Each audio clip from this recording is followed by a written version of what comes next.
teman, maka hari ini kuniatkan untuk menjadi pelayannya saja. Rumi berbisik, ada segumpal pagi dalam dirimu yang menanti untuk merekah menjadi cahaya.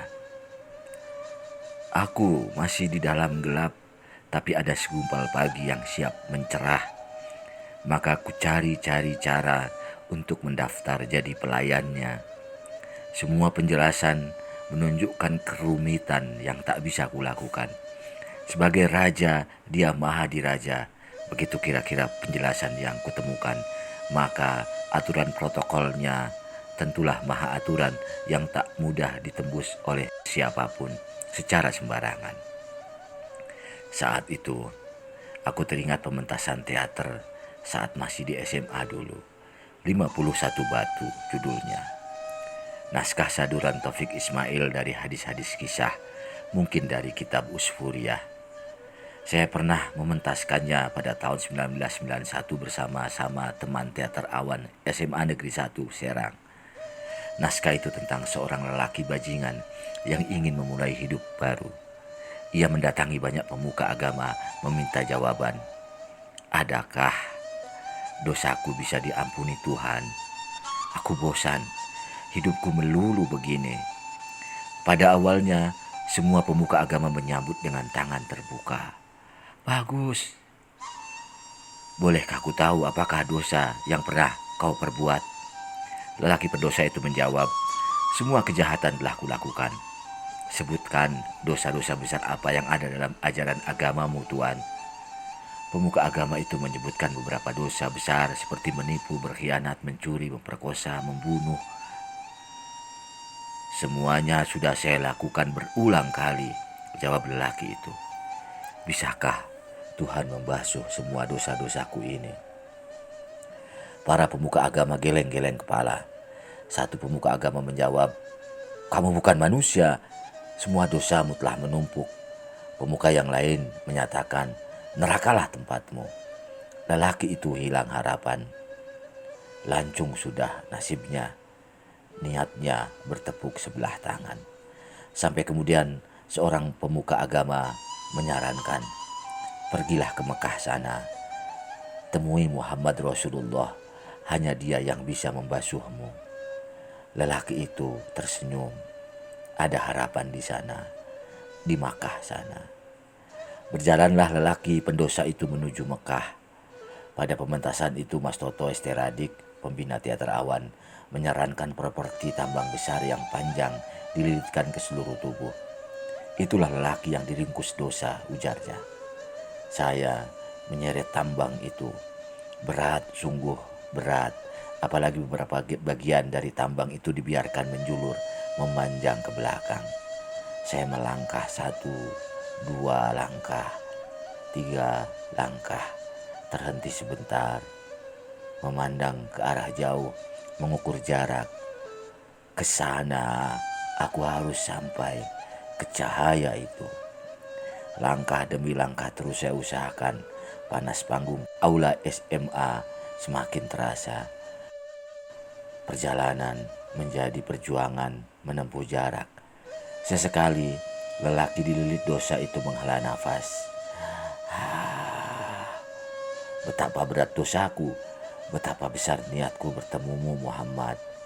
Walau kelak kau akan menghukumku, aku hanya ingin mendengar satu kalimat saja darimu. Aku menerimamu, itu saja. Perjalanan dilanjutkan. Terbayang lelaki itu menempuh padang pasir dengan batu-batu tajam. Kakinya luka, bibirnya kering dan pecah. Sesekali badai pasir membutakan matanya. Ia terus berjalan. 1, 2 langkah. Sampai akhirnya dia terjatuh. Habis nafas dan meninggal di tengah padang pasir. Dengan lilitan tambang dosa yang begitu membebani.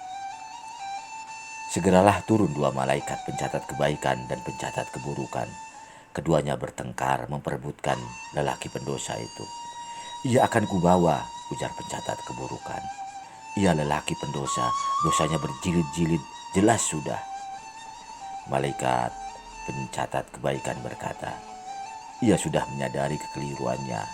Lihatlah senyumnya seperti bayi yang baru lahir, murni disepuh niat bertobat. Sahdan kedua malaikat itu berdebat sampai akhirnya mereka memutuskan, baik kita ukur saja jarak yang sudah ia tempuh dari titik awal perjalanannya. Jika lebih dekat ke arah Muhammad, kau bisa bawa, ujar malaikat pencatat keburukan.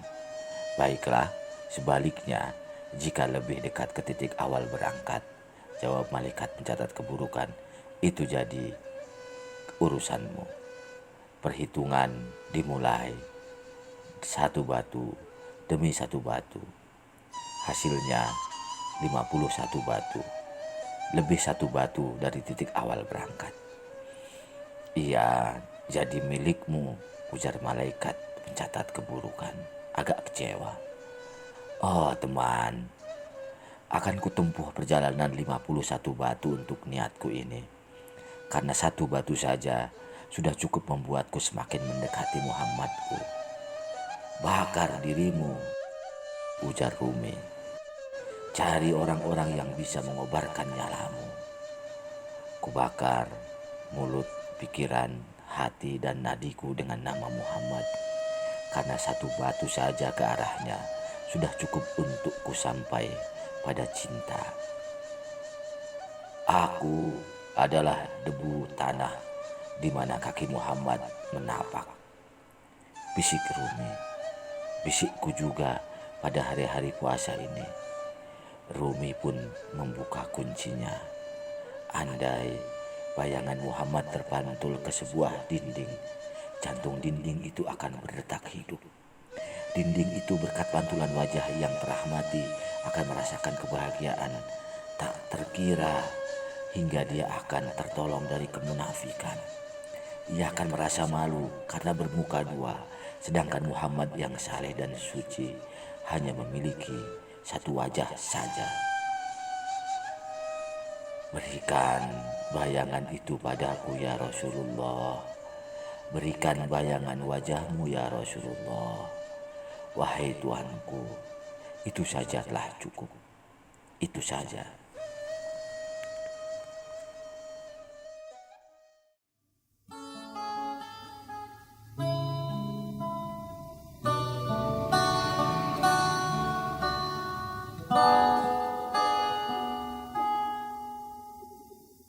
Jika kasihmu hanya untuk hamba yang suci, kemanakah pendosa sepertiku berlindung? Jika yang kau terima hanya hamba yang soleh, pada siapakah yang salah sepertiku mengadu? Kau Maha Penyayang, Maha Rahman, Maha Rahim, Allah menyayang. Kau Maha Pengasih, Maha Rahman, Maha Rahim, tetaplah memberi Tuhanku.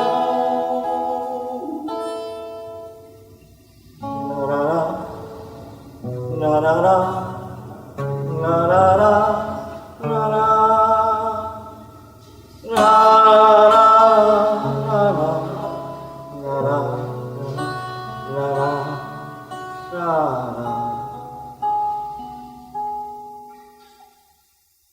Jika kasihmu hanya untuk hamba yang suci, kemanakah pendosa seperti